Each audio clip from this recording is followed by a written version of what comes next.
Assalamualaikum warahmatullahi wabarakatuh. Perkenalkan, nama saya Ambarwati, NPM 257820003 dari kelas 2A. Di sini saya menjelaskan materi tentang data link layer. Sebelumnya sebentar, ini internetnya.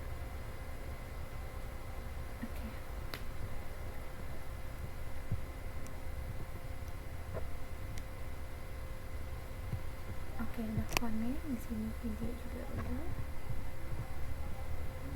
Sini kita refresh.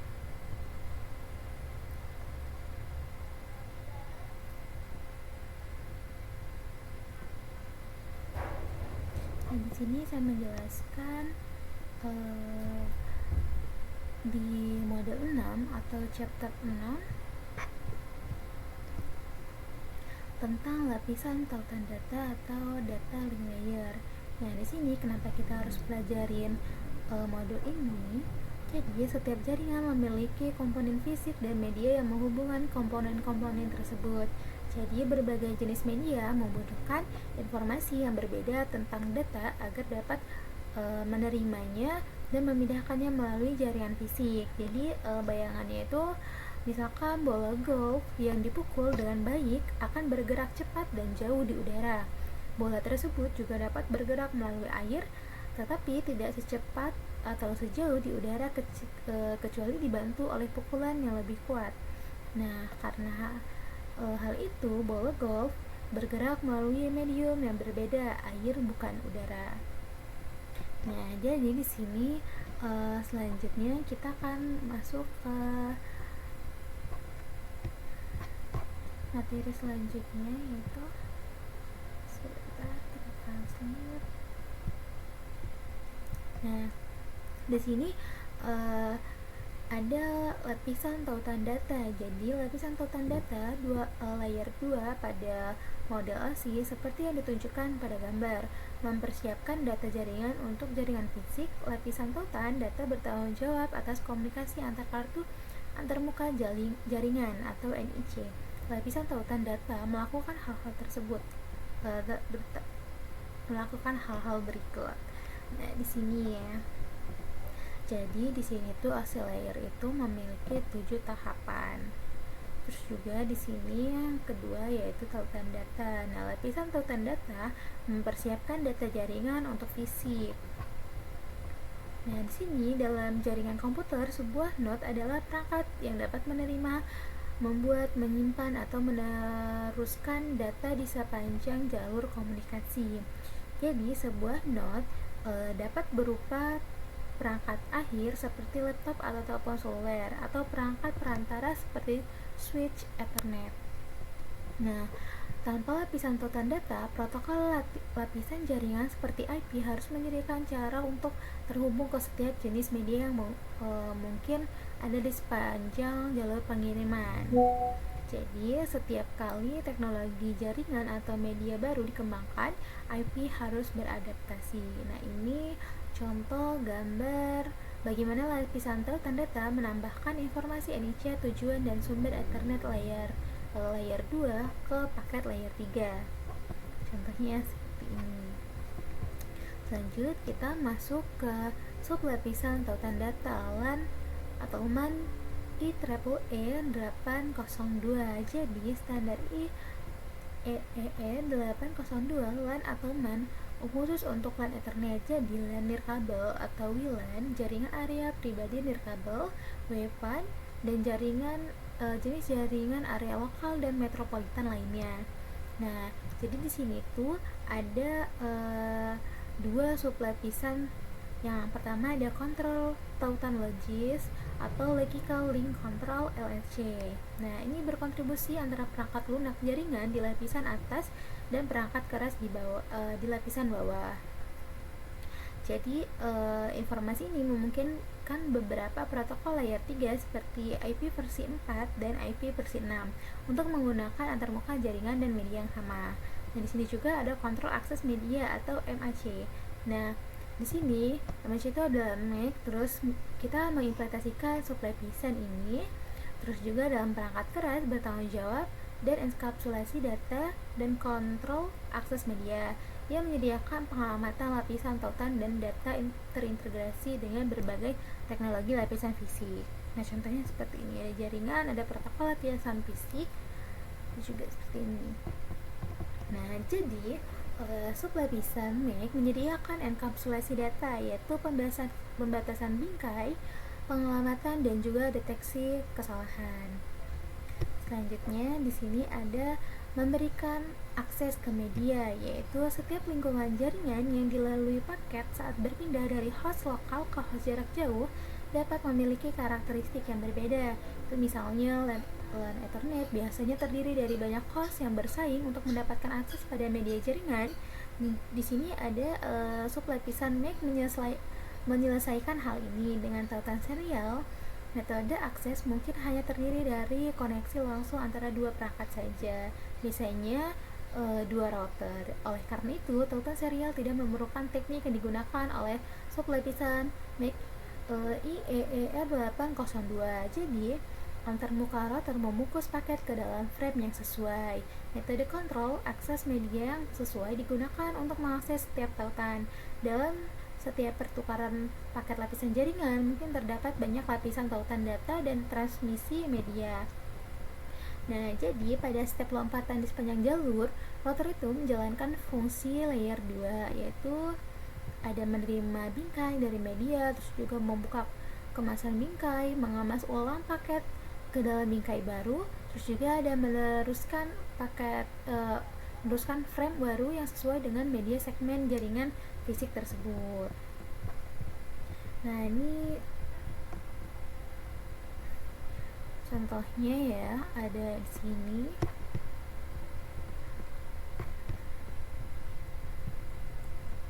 Ini jadi paketnya itu dikirim dari koneksi internet juga ke koneksi serial.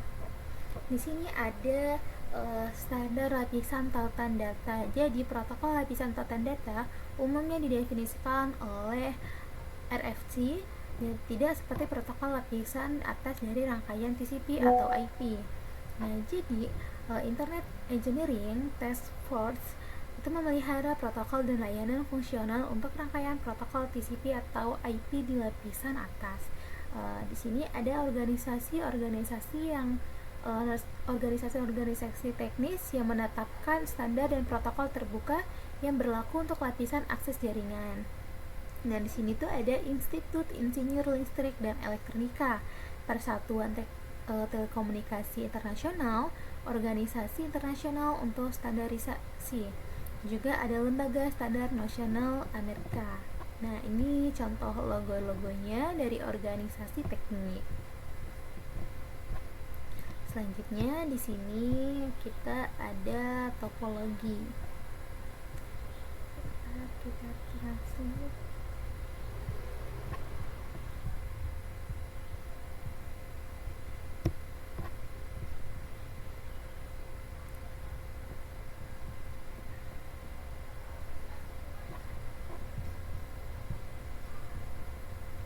Nah, di sini ada topologi fisik dan logis.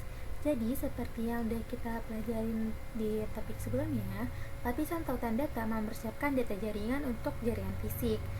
Lalu, lapisan ini harus mengetahui topologi logis suatu jaringan agar dapat menentukan apa yang dibutuhkan untuk mentransfer frame dari suatu perangkat ke perangkat lain. Jadi, di sini tuh ada dua jenis topologi.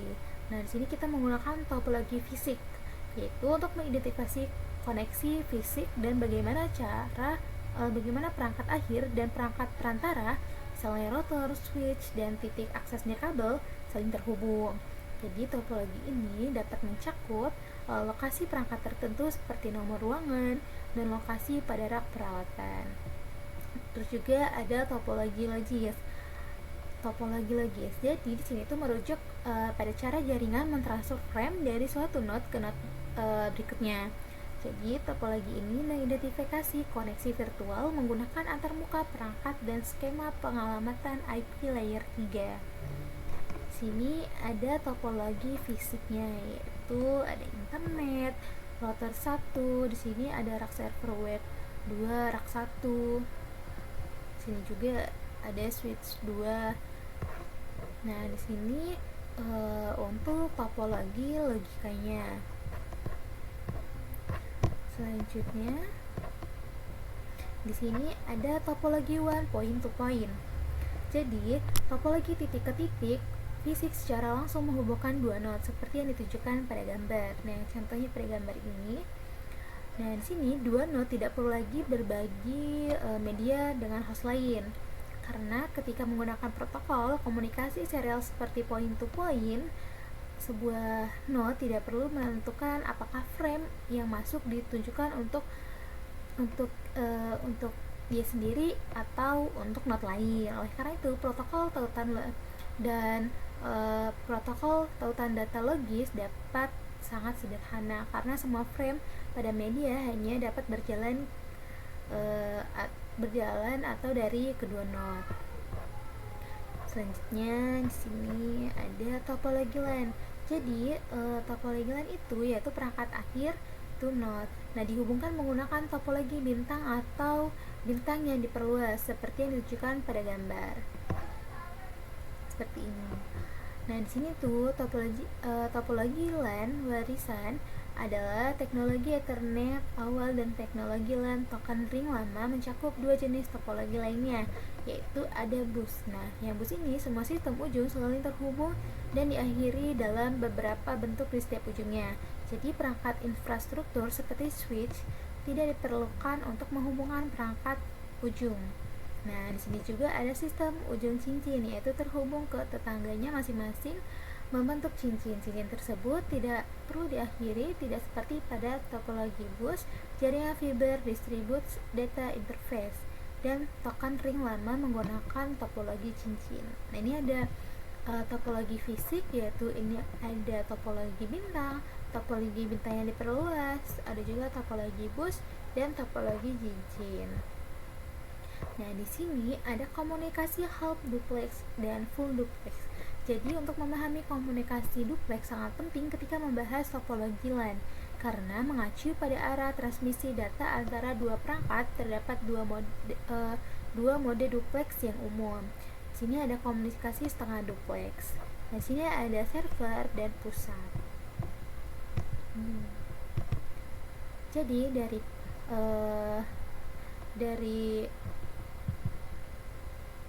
dari server mengirim ke pusat, dari pusat menerima dari server.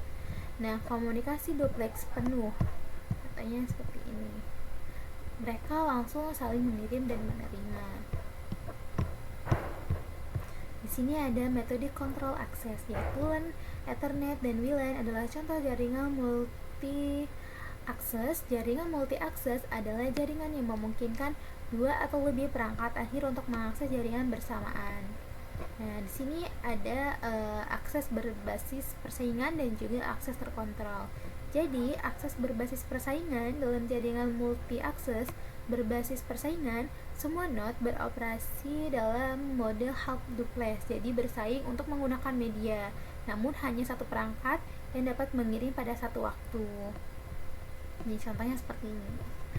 Terus juga ada akses terkontrol, yaitu dalam jaringan multi-akses berbasis kontrol, setiap node memiliki waktu sendiri untuk menggunakan media. Jenis jaringan lama yang deterministik ini tidak efisien karena perangkat harus menunggu gilirannya untuk mengakses media. Jadi, contohnya itu kita menggunakan cincin token warisan atau ARCnet lama. Di sini jaringan token ring. Terus juga di sini ada akses berbasis persaingan. Di sini contohnya yaitu ada jaringan LAN kabel menggunakan CSMA atau CA, ada juga LAN Ethernet topologi bus lama, LAN Ethernet lama menggunakan hub. Nah, selanjutnya di sini ada akses berbasis persaingan. Jadi bentuk dari CSMA yang digunakan oleh WLAN IEN 802.11 adalah Carrier Sense Multiple Access. Nah, jadi menggunakan metode yang mirip dengan CSMA atau CD untuk mendeteksi apakah media tersebut kosong. Nah, CSMA atau CA menggunakan teknik tambahan, yaitu di lingkungan nirkabel mungkin tidak memungkinkan bagi perangkat untuk mendeteksi tabrakan. Nah, CMSA atau CA tidak mendeteksi tabrakan tetapi mencoba menghindarinya dengan menunggu sebelum mengirimkan data. Contohnya nih, seperti di sini. Oke, selanjutnya kita sini ada bingkai tautan data. Jadi di sini tuh ada kerangkanya. Topik ini membahas secara detail apa yang terjadi pada frame data link saat bergerak melalui jaringan. Nah, informasi yang ditambah ke frame ditentukan oleh protokol yang digunakan. Jadi, protokol tautan data bertanggung jawab atas komunikasi nik ke nik dalam jaringan yang sama. Nah, jadi setiap frame itu memiliki 3 bagian dasar, yaitu judul, data, dan cuplikan. Berbeda dengan protokol enkapsulasi lainnya, lapisan tautan data menambahkan informasi dalam bentuk trailer di akhir frame.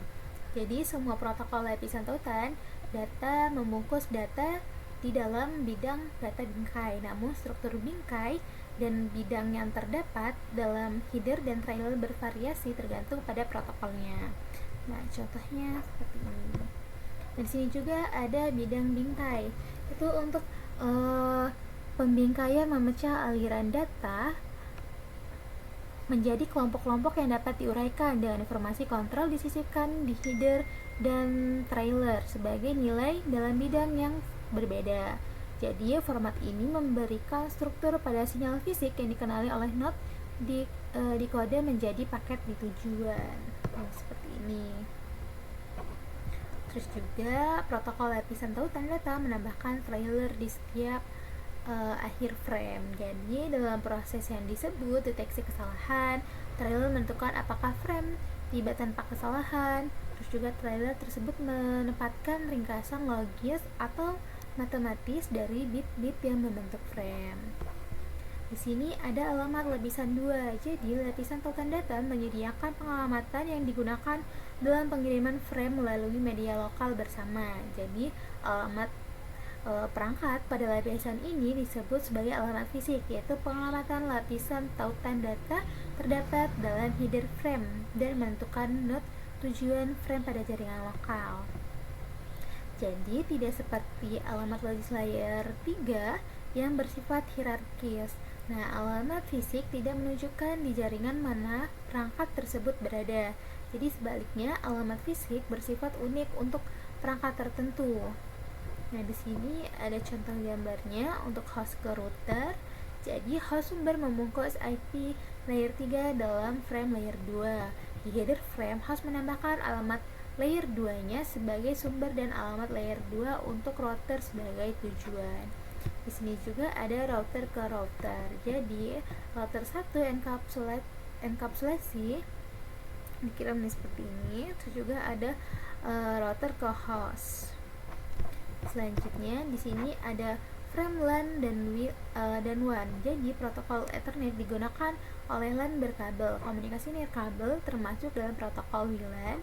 Jadi di sini tuh secara tradisional WAN menggunakan berbagai jenis protokol untuk berbagai topologi point-to-point, hotspot, dan full mesh. Beberapa protokol WAN umumnya selama bertahun-tahun meliputi yaitu protokol titik ke titik, protokol tautan data tingkat tinggi, frame relay, dan juga mode transfer asinkron, dan juga X.25.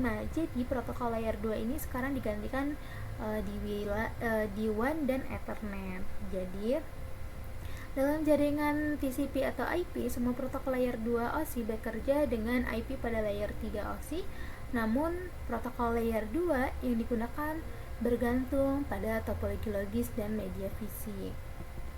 Jadi setiap protokol melakukan kontrol akses media untuk topologi logis layer 2 yang ditentukan. Ini berarti bahwa sejumlah perangkat jaringan yang berbeda dapat bertindak sebagai node yang beroperasi pada lapisan tautan data saat mengimplementasikan protokol. Nah, jadi di sini ada perbedaan bandwidth biasanya mengakibatkan penggunaan protokol yang berbeda untuk LAN dan WAN. Jadi protokol lapisan tautan data meliputi Ethernet nirkabel 802.11, protokol titik ke titik, kontrol tautan data tingkat tinggi, dan frame relay. Nah, ini contohnya kalau kita putar ya. Ini maaf ini nggak kelihatan. Nah, selanjutnya, oke. Mungkin sekian materi yang bisa saya jelaskan. Mohon maaf atas kesalahannya. Saya akhiri. Wassalamualaikum warahmatullahi wabarakatuh.